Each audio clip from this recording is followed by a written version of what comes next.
Scientist childhood story. Once a famous scientist was interviewed by a reporter. Reporter asked him, "What do you think you set you apart from others?" He replied, "I think it all came from an experience that occurred in my childhood. When I was 3 years old, I was trying to get a bottle of milk from refrigerator, and while doing so I lost my grip and bottle slipped out of my hands and fell, spilling all the milk over the kitchen floor. When my mother came to kitchen and saw all mess, instead of yelling at me or giving me lecture or punishing me, she said, 'Robbie, I have rarely seen such huge puddle of milk.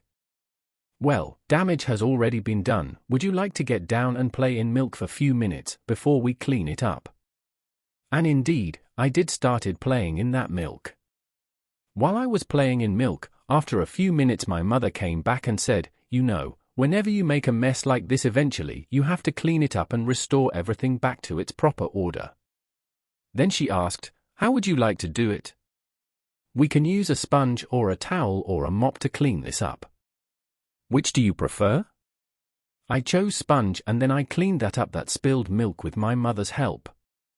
My mother then said, 'You know what we have here is a failed experiment in how to effectively carry a big bottle with 2 hands. Now let's go out in backyard and fill same size bottle with water and see if you can discover way to carry it without dropping it.' That way I learned that if I grasp bottle at near tip with both hands, then I could carry it without dropping it." At end of interview, scientist remarked that, "It was at that moment I knew that I don't need to be afraid to make mistakes. Instead, I learned that mistakes were just opportunities for learning something new, and that's what scientific experiments are all about. Even if an experiment doesn't work, we usually learn something valuable from it." Moral: make mistakes and learn from them, but never repeat mistakes.